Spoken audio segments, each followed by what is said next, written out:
नाव में झिझिया खेलते हैं बहन। ठीक है बहन, चलो। और आ जाओ, नाव में आ जाओ। ठीक है बहन, चलिया मैं चलिया बहिनिया के।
जादू से मैं एक बच्चा बनाती हूँ। ठीक है बहन। छुट कली कलकत्ते वाली तेरे बजे में जाए खाली गिले गिले बहन। ये बच्चा को राखो बहन।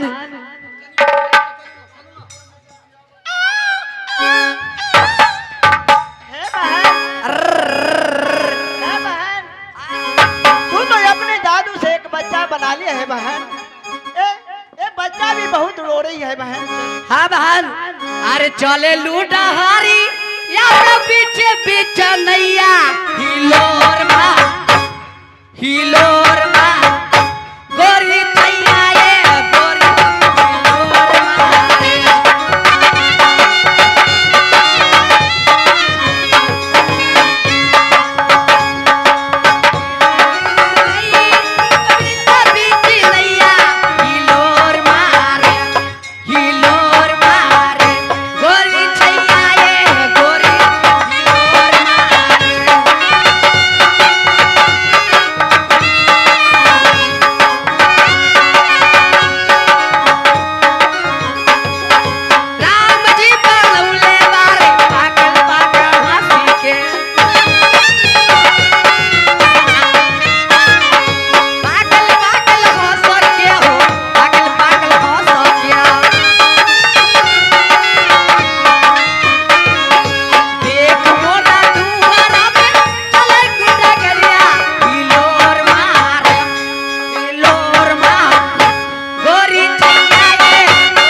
साग तोरने तो साग किया तोरले आज साग तोरने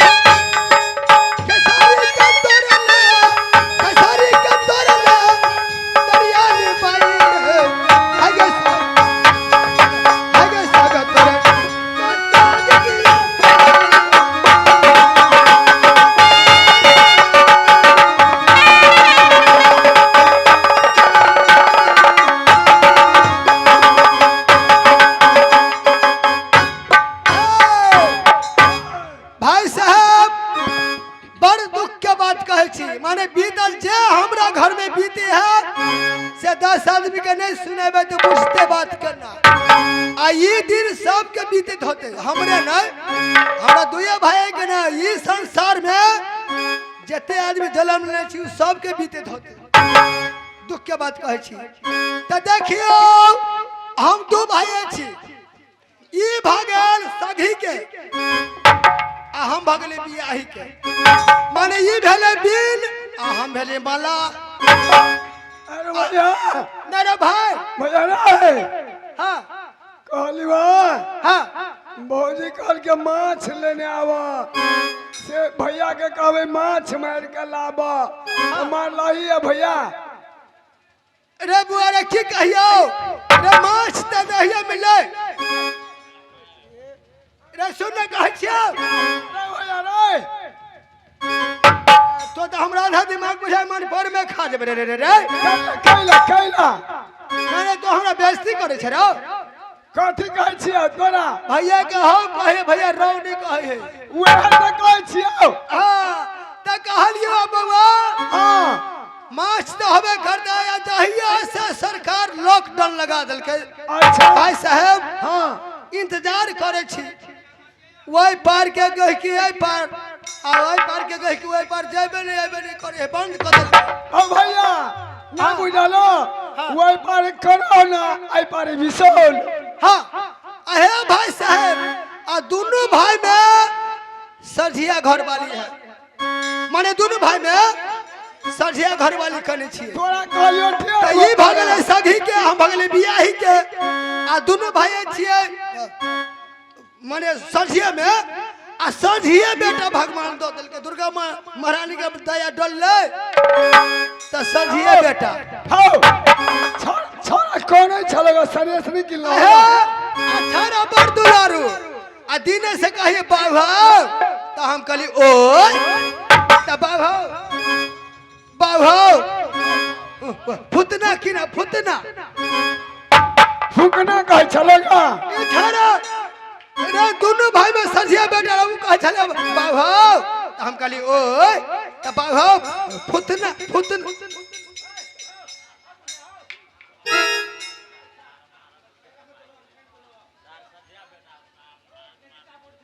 एकर मतलब हमारा बेटा है ये हो भैया कहलियो कि हां हो देखो 4 बजे रात से बैसल छी आ एक कोटा कह के नहीं 12 बजे ने वही 12 बजे तरे रे वही कह के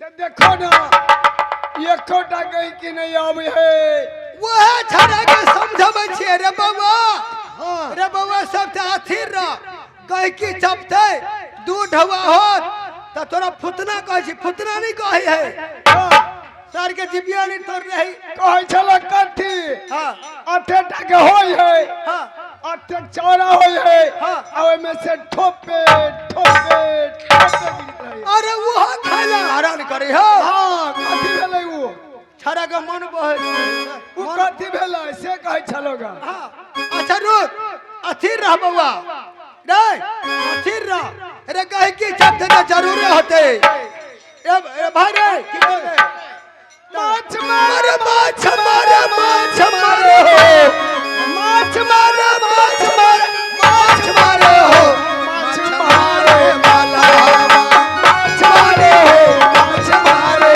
वाला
खींचे रंगा जाता है। अरे ये कोटा नहीं पड़लो कने है थाक गेली कने गेले आराम करे आई क्या कर मुंह देख के उठला तोरा कहले छाड़ाला नहीं जात फोड़े फोड़े नहीं रवा है ये दोनों टोपी वाला तो भले तो बता रे रे रे हाय हाय हाय देखियो मास्टर साहब हम खराब आदमी छी 3 में बजाय के मौका नहीं मिले या डिस्टर्ब कर छी हम बड़ खराब की को छी ते खराब छी हम कह नहीं छड़ा दिन में बजाय के मौका नहीं मिली हो तोरा कहलियोगा से कोई छोरा के मुंह नहीं देखा जाता खराब है तो रे वही बाटी चोर के मुंह देख लिया जो खतरा नहीं बोले एक इन्होंने बाटी चोर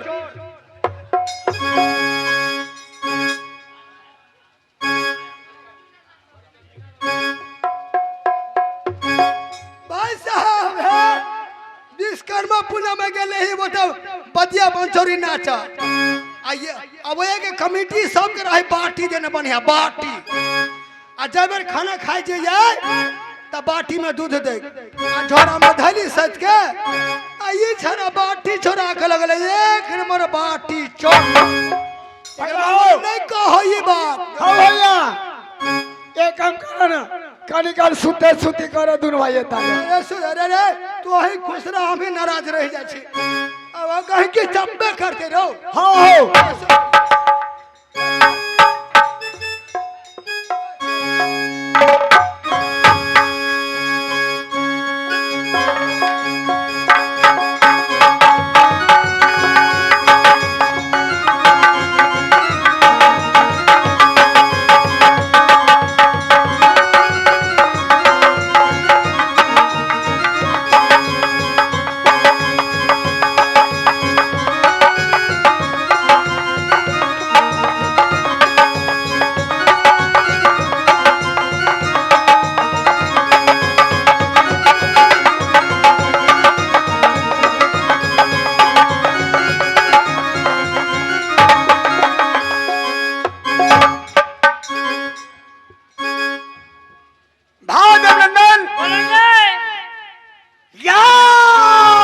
नदी गंगा में छेद खेलूंगा नदी गंगा को अंदर कार्फ लगा दो ना कोई आ सकती है ना कोई आ सकती ना कोई आ सकता है ना कोई जा सकता बिना उदल को इजाजत से संसार में कोई नदी गंगा को अंदर झेझरी नहीं खेल सकता। पहले केवल के जगाओ नैया बनाओ रे कोई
भैया क्या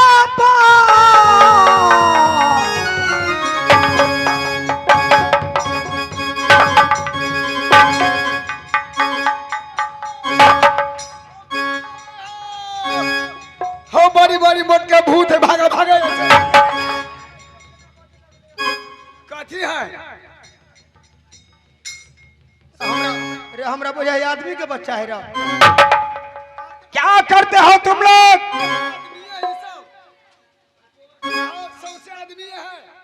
अरे 100 से आदमी ये बुझाइए एक बात बुझल है आई गह की चपलो बेसी का भाव का कहीं कहीं की होता है तो बेसी का रुपया कहिया कम करबा है दे कह दे छ हमरा सन खराब है तो है कम कर दी छी कम नहीं कर गह की चपलो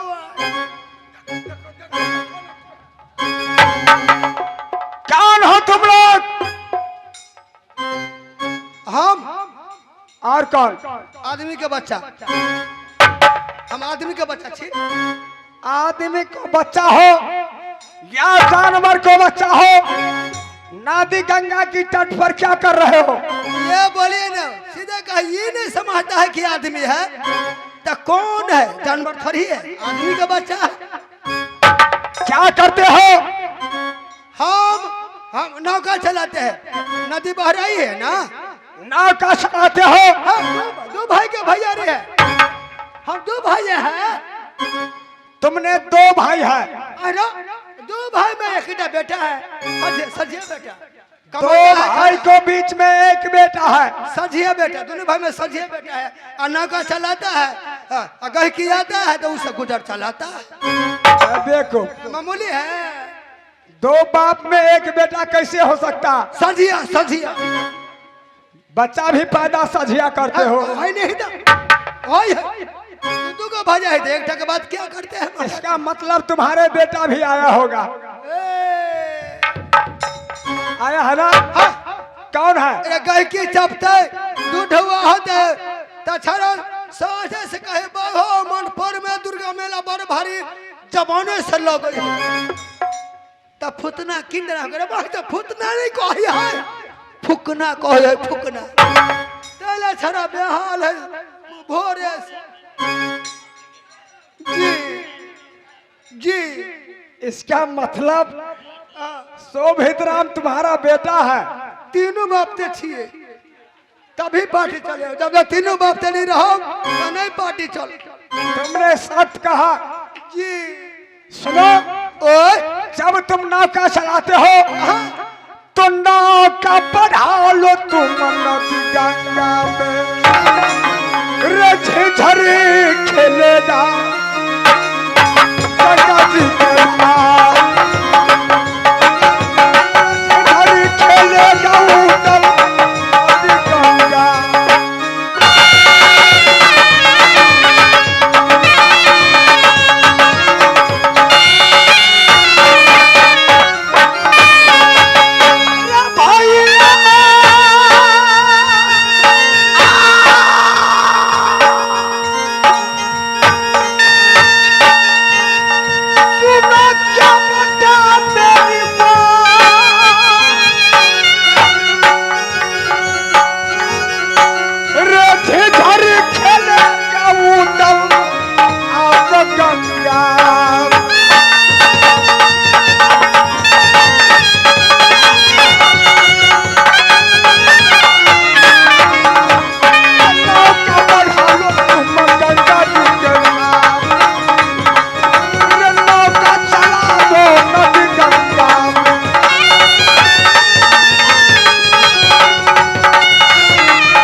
आगे को बढ़ाओ, नदी गंगा में छेदरी खेलूंगा। कहलक जे अरे गरे याल नथु खरेग नौका चलाओ, पैसा बढ़ाइए वैसा ही नौका चला देंगे। मामूली समझता है? कितना पैसा चाहिए?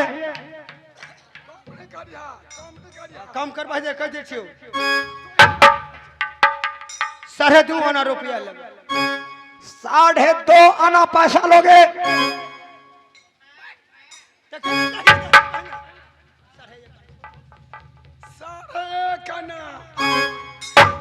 तोरा सन बुर्बक तक कोई नहीं बट उन्होंने ध्यान तक गुजर चल तू रे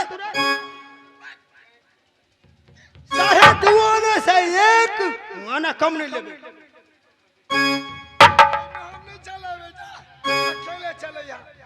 हम 1.5 आना लेबे करबे। अच्छा 2.5 आना से कम करबे नहीं करबे हम तो कोई ना। ओए तो घोड़ा कहूं घास से दोस्ती करे हियो घोड़ा अगर घास से दोस्ती करे तो सर घोड़ा तो भूखे टाटा के मर जाए। सुनो, पैसा चाहिए। तुम दोनों भाई को पैसे चाहिए? हाँ। अरे बेवकूफ, शायद मुझे नहीं पहचानते हो। हम की जाने के लिए हमरा तो कहते आवे है, कहते जाए है, कहते आवे है, कहते जाए है। रामचरित्र मानस में गोस्वामी तुलसीदास जी रामायण में क्या लिखा है तुम जानते हो? हाँ। जिस समय भगवान राम वनवास को जा रहे थे, जब नदी गंगा को तट पर पहुंचे, अच्छा, वहां निषाद राज मिल गए। निषाद राज बड़ी उदारता से कठौता लेकर भगवान राम को चरण पखारने के लिए तैयारी हो गए। अच्छा अच्छा, हाँ हाँ हाँ।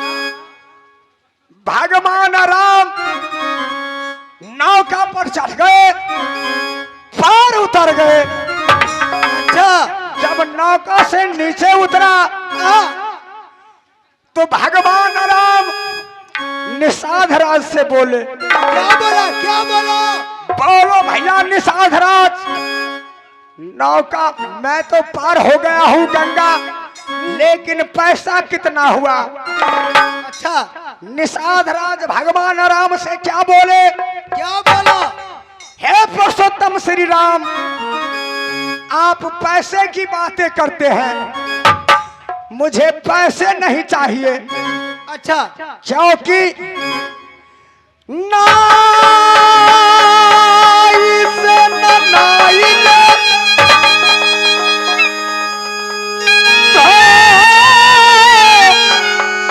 से धोबा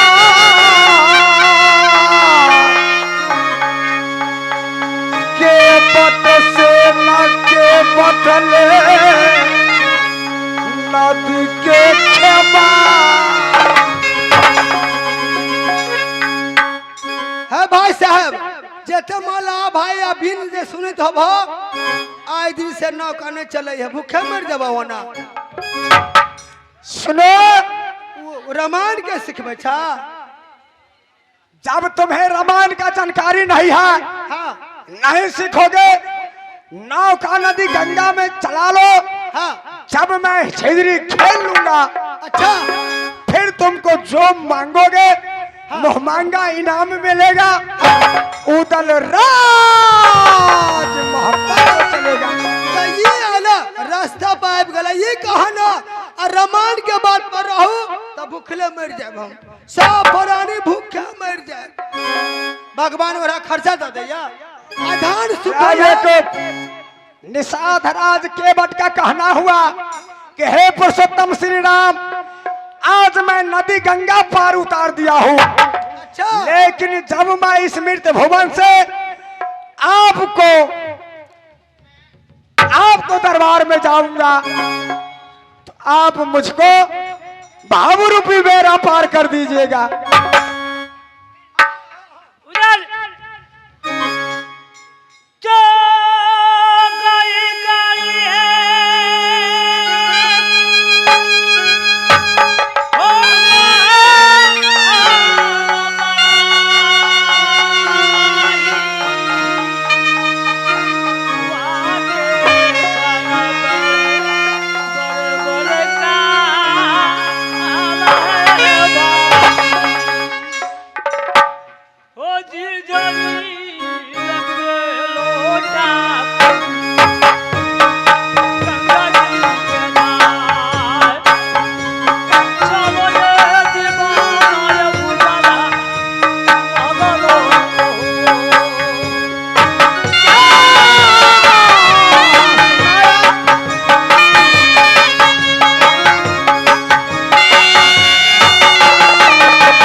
झिगरी खेल करके वापस जाएगा। साहिब अब नाव में बैठा नाव में बैठा नाव में बैठा